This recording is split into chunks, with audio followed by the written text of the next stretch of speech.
দেরি করে আসার জন্য, কারণ আমার শরীরটা একটু দুর্বল, মানে খারাপ। তারপর আমার কাছে মনে হয়েছে যে আই শুড গো। যখন একটু ফিজিক্যালি বেটার ফিল করেছি, আমি বের হয়েছি আসার জন্য। আজকে ইন্টারন্যাশনাল মিউজিয়াম ডে আমাদের খুব কি বলে আনন্দের মধ্যে অনুষ্ঠান আসার কথা, আমি আপনাদেরকে খুশির কথা বলার কথা, কিন্তু আনফর্চুনেটলি আমার বেশিরভাগ কথাই হবে বেদনার। Please excuse me for that. আজকে আপনারা প্রথম আলোতে একটা রিপোর্ট দেখেছেন সকালবেলায়। সাধারণত প্রথম আলো নানা রকম রিপোর্ট করে, ভালো রিপোর্ট, মন্দ রিপোর্ট, কিছু রিপোর্ট হয়তো উদ্দেশ্য প্রণোদিত, কিছু রিপোর্ট দারুণ। প্রথম আলো না, মানে সকল পত্রিকার ক্ষেত্রে তাদের এডিটোরিয়াল পলিসি অনুযায়ী করে। কিন্তু আজকের পত্রিকাটার রিপোর্টটা পড়ে আমি, being a minister of this ministry, আমি শতভাগ না, আমি 300 ভাগ একমত তাদের সঙ্গে। আমার ব্যক্তিগত ফিলিং অ্যাবাউট আওয়ার মিউজিয়াম, মানে শুধু ন্যাশনাল মিউজিয়াম না, যে কোনো যতগুলো মিউজিয়াম আমাদের আন্ডারে আছে, আমার ব্যক্তিগত ফিলিং, প্রথম আলোর রিপোর্টার যিনি আশিসুর রহমান শুভ, ওনার চেয়েও আমার প্রতিক্রিয়া খারাপ। আমি মনে করি যে ওই রিপোর্টে যথেষ্ট ভালো লেখা হয়েছে, আমাদের অবস্থা আসলে আরও খারাপ। আপনি পৃথিবীর যে কোনো দেশের মিউজিয়ামে যদি যান, আপনি দেখবেন যে মিউজিয়ামস আর চেঞ্জিং, এবং এটা শুধুমাত্র যে টেকনোলজির কারণে চেঞ্জ হচ্ছে বা নতুন টেকনোলজিকে অ্যাডপ্ট করার প্রয়োজন থেকে চেঞ্জ হচ্ছে তা না। এটা একই সঙ্গে মিউজিয়ামের কাজটা কি? মিউজিয়ামের কাজটা হচ্ছে একটা হচ্ছে হিস্ট্রি প্রিজার্ভ করা, কিন্তু প্রিজার্ভটা কার জন্য করছে? মানে কোনো একজন অডিয়েন্সের জন্য, যে অডিয়েন্স আসবে। এখন যেই অডিয়েন্স মিউজিয়ামে আসবে, এখনকার সময় এই মুহূর্তের যে অডিয়েন্স, যে সারাক্ষণ অস্থির স্ক্রলিং করছে ফেসবুকে বসে বসে, তাকে আমি মিউজিয়ামে আনার জন্য আসলে আমি কি প্রপার ব্যবস্থা নিতে পেরেছি কিনা? ভেরি আনফর্চুনেট আমাদের উত্তর হচ্ছে না, আমরা পারিনি। যেমন আমি নিজেই এই মন্ত্রণালয়ের দায়িত্বে আছি এবং আমার স্বীকার করতে কোনো দ্বিধা নাই যে আমাদের স্ট্রাকচারাল চেঞ্জ হইতে হবে হিউজ। যেমন আমাদের মিউজিয়ামে কিউরেটর বলে কোনো পোস্ট নাই, কিন্তু এই museum cannot run without a curator. তারপরে মিউজিয়ামে আপনি শুধুমাত্র কিছু জিনিসপত্র ডিসপ্লে করলেন এবং তাতেই লোকজন চলে আসবে, এটা এখন আর it's not the case anymore. আপনি যে কোনো মিউজিয়ামে দেখবেন যে বিভিন্ন সেকশনের অ্যারাউন্ডে অথবা বিভিন্ন ঘটনার অ্যারাউন্ডে সরি আপনাকে ইভেন্ট কিউরেট করতে হয়, এবং এই কিউরেশনগুলো হতে হবে ভেরি থটফুল, এবং এই কিউরেশনের পিছনে যারা থাকবেন তাদের কালচারাল, পলিটিক্যাল, সোশ্যাল নলেজ থাকতে হবে গভীর, এবং ওয়ার্ল্ড ভিউ থাকতে হবে ভেরি ক্লিয়ার। এই জিনিসগুলো না হলে is very difficult for you to really curate proper events. এবং এই ইভেন্টগুলো কিন্তু শুধুমাত্র মিউজিয়ামের জন্য দরকার তা না। সরি, আমি যেটা বললাম, আমি জ্বরে আক্রান্ত ফলে কথা মাঝে মধ্যে আটকে দেয়। এই ইভেন্ট শুধুমাত্র মিউজিয়ামের জন্য প্রয়োজন তা না। আমি কিছুদিন আগে আর্কিওলজিক্যাল ডিপার্টমেন্টে গিয়েছিলাম, সেখানে আমি তাদেরকে অনেক ভিডিও দেখিয়েছি। আমি দেখিয়ে বলেছি, দেখেন খুবই সেফ, মানে যারা ইউরোপিয়ানরা এটা অনেক ভালো করছে, ইস্ট এশিয়ানরা অনেক ভালো করছে, আমরা তাদের উদাহরণ না নিয়ে আমরা মিডল ইস্টের উদাহরণ নিই। কারণ মিডল ইস্ট ট্র্যাডিশনালি এগুলো ভালো করছিল না, তো তারা যদি করতে পারে তাহলে আমরা কেন করতে পারবো না? আমরা কেন আর্কাইভ, মিউজিয়াম এগুলো প্রপার্টি প্রেজেন্ট করতে পারবো না? তো তখন আমি ওখানে, যেহেতু ওই একটা ছিল আর্কিওলজির মিটিং, আমি আর্কিওলজি রিলেটেড কিছু ভিডিও ওই মিটিংয়ের মধ্যে দেখাই তাদেরকে, এবং সেখানে তাদেরকে আমি এটা খেয়াল করতে বলি যে দেখেন, সৌদি আরবের একটা খুব বিখ্যাত জায়গা আলুলা, ভেরি বিউটিফুল প্লেস। আপনি ইউটিউবে গেলে গুগল পাবেন, অনেক ভিডিও পাবেন ওদের। এখন আলুলা তো খুব সুন্দর জায়গা, তাহলে লোকে তো জেনারেলি আমাদের একটা এক্সপেকটেশন থাকা উচিত যে টাকা খরচ করে চলে যাবে, কারণ এরকম সুন্দর জায়গা তো আর পাওয়া যায় না। কিন্তু ইটস নট দ্য কেস। ওরা এই আলুলায় বিভিন্ন সিজনকে কেন্দ্র করে নানান থিয়েটার ফেস্টিভ্যাল, মিউজিক, নানান রকমের ইভেন্ট ক্রিয়েট করে। এই ইভেন্টগুলো ক্রিয়েট করার উদ্দেশ্য হচ্ছে আপনাকে পাবলিক এঙ্গেজমেন্টের উসিলা তৈরি করতে হবে, এবং সেই উসিলা পেলেই সে ওখানে যাবে। এই কাজটা যেমন আমরা আর্কিওলজিতে করতে পারিনি, আমরা মিউজিয়ামে এখনো শুরু করতে পারিনি। এখন আপনারা প্রশ্ন করতে পারেন যে এই 6 মাস তাহলে আমরা কী করেছি? মানে আমি শুধু এই জাদুঘরের কথা যদি বলি, এই জাদুঘরেরই মডার্নাইজেশন, যেটার স্বপ্ন থেকে আমরা মেরিন আপাকে অনুরোধ করে রাজি করাতে সম্মত হয়ে যে গভর্নিং বডির চেয়ারম্যান হওয়ার জন্য। এই শুধুমাত্র এই জাদুঘরটার যদি আমরা প্রপার রিফর্ম করতে চাই, এইটার ব্যুরোক্রেটিক সাপোর্ট অ্যান্ড সব কিছু মিলিয়েও যদি করি আমরা, মানে প্রপার সাপোর্ট যদি পাই, it will take no less than 3 years। এটা একদিনের বা 1 মাসের কাজ না। এটা পরিকল্পনা করতে আপনার 3 থেকে 6 মাস লেগে যাবে, যে what are the changes you need. আমাদের অর্গানোগ্রাম চেঞ্জ করতে হবে। আমাদের এই মিউজিয়াম যে অর্গানোগ্রামে চলছে, এই অর্গানোগ্রামে মডার্ন মিউজিয়াম চালানো সম্ভব না। We need to create new post, এবং যারা ওল্ড পোস্টে আছে তাদের জন্য we need to create new training, এবং এই ট্রেনিংগুলো দেওয়ার জন্য প্রয়োজনে বাইরে থেকে মানুষ আনতে হবে। এই কাজগুলো না হলে, ট্রাস্ট মি, আমাদের এইসব আন্তর্জাতিক জাদুঘর দিবস বা আমাদের এখানে তো বিভিন্ন ইভেন্ট হয়, ইভেন্টে আমরা আসবো, প্রধান অতিথির বক্তৃতা দিব, কিন্তু আলটিমেটলি জাদুঘর ধীরে ধীরে মানুষের কাছ থেকে দূরে চলে যাবে। আমরা যখনই যে কোনো দেশে যাই, জাদুঘরগুলো থেকে আমাদের মাস্ট ভিজিট প্লেসের নাম্বার 1, এবং পয়সা খরচ করে, কোথাও $10, কোথাও $20, উই গো দেয়ার। কোথাও কোথাও মানুষ 7 দিনের টার্গেট নেয়, যে একদিনে পুরোটা দেখা যাবে না, সো আজকে মিউজিয়ামে যাবো, কালকে শপিং করবো, তারপরের দিন আবার মিউজিয়ামে যাবো।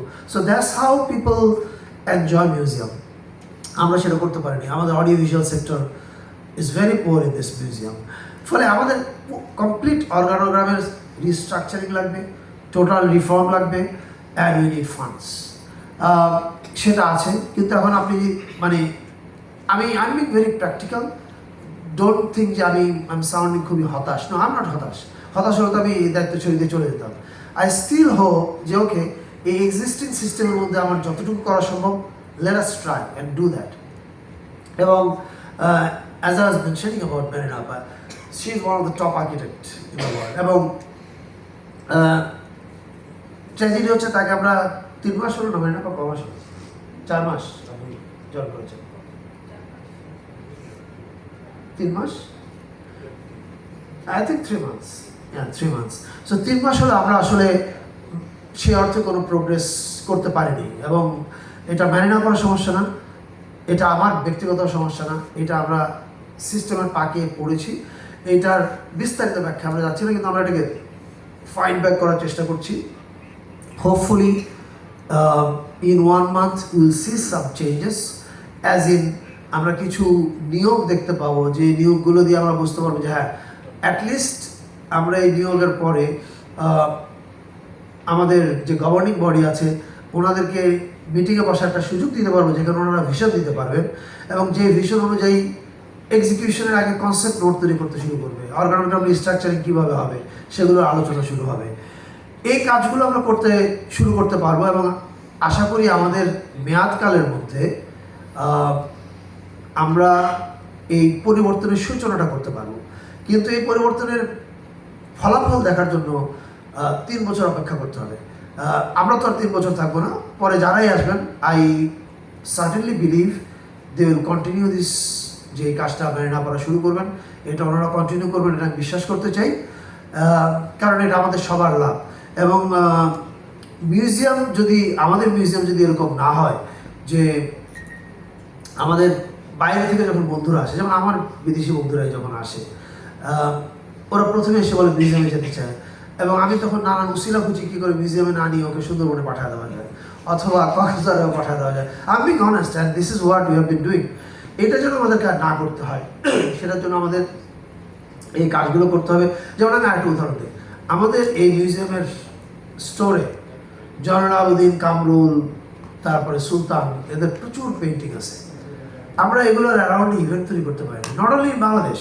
এটা আপনি নিউ ইয়র্কে করতে পারতেন এই জাদুঘরের আয়োজনে, এটা আপনি লন্ডনে করতে পারতেন, আপনি অনেক জায়গায় এক্সিবিশন করতে পারতেন। And exhibition not only just the painting exhibition, but a painting exhibition around it, you could create cultural activities, you could create talks and many things. এই জিনিসগুলা মেরিনা আপা knows everything that what we have to do, but we could not provide her enough support. Even I also know what to be done, but still আমি বুঝতে পারছি যে আমি যে গতিতে দৌড়াচ্ছি সেই গতিতে আমার ব্যুরোক্রেসিকে টানার একটু সময় লাগছে, বাট হোপফুলি আমরা কিছু দূর আগাতে পারবো। আমাদের এক্সিস্টিং যা আছে এটা নিয়ে আমাদেরকে কাজটা বের করে আনতে হবে। এবং আপনারা সবাই যদি 200% কমিটেড হন। I hope and I believe আমরা যাওয়ার আগে সরি আমরা পরিবর্তনের সূচনাগুলো করতে পারবো।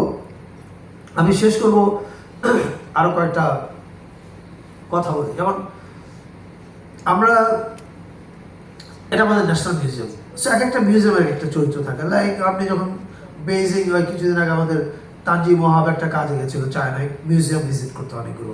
তো সেখানে এক একটা মিউজিয়ামের এক একটা বৈশিষ্ট্য, ওয়ার মিউজিয়ামের একটা বৈশিষ্ট্য, আর্ট মিউজিয়ামের আরেকটা বৈশিষ্ট্য। So it is our national museum. So আমাদের ন্যাশনাল মিউজিয়ামে the most important thing is few things have to really come out. Number one is আমরা কারা, আমাদের হিস্ট্রিটা কি, এটা আই ডোন্ট থিঙ্ক আমাদের এই মিউজিয়ামে প্রপারলি কিউরেট করা হয়েছে এখন পর্যন্ত। ইট নিডস প্রপার কিউরেশন, এবং এই কিউরেশন মানে কিন্তু জাস্ট প্রফেশনাল কিউরেটার থাকলে হবে না। এখানে হিস্টোরিয়ান লাগবে, হিস্টোরিয়ান এক দেশদর্শী হিস্টোরিয়ান না, যে হিস্টোরিয়ান শুধু মনে করেন ইতিহাস 52 থেকে শুরু হয়েছে তা না। কেন 47 হয়েছিল? 47 তো আমাদের দাদারাই করেছিলেন। কেন করেছিলেন? Why it was necessary? এই আলোচনাটা আসতে হবে। 1905-এ কী হয়েছিল সে আলোচনা আসতে হবে, এর আগে কী হয়েছিল সে আলোচনা আসতে হবে। The biggest problem we made with our museum is we made our history very selective, and when you make a history very selective then এটার সঙ্গে জনগোষ্ঠীর একটা বড় রকমের বিচ্ছেদ তৈরি হয়। আমাদের মিউজিয়ামের সঙ্গে সেটার বিচ্ছেদ তৈরি হয়েছে। আমি আশা করব মেহনাবাদের নেতৃত্বে বোর্ড যখন প্রপার টিম পাবে, মানে আমি বলছি DG and other proper team, তখন ওনারা এই জিনিসগুলো, আমি জানি তারা প্রপার লোকদেরকে নিয়োগ দেবেন যাতে এই কাজগুলো ঠিকঠাক মতো হয় এবং আমাদের মিউজিয়ামটা নির্মোহ। এখানে কারো কোনো দল মতের পক্ষ নেওয়ার প্রয়োজন নেই। নির্মোহভাবে আমাদের ভালো মন্দ সকল কিছু তুলে ধরা উচিত। অ্যান্ড অনলি দেন আমরা এই মিউজিয়ামটাকে আমাদের ন্যাশনাল মিউজিয়াম হিসেবে প্রাউডলি ওন করতে পারবো। এবং এটা করাটা আমাদের জন্য খুব জরুরি। আমার কথা এতক্ষণ ধৈর্য ধরে শোনার জন্য আপনাদেরকে ধন্যবাদ।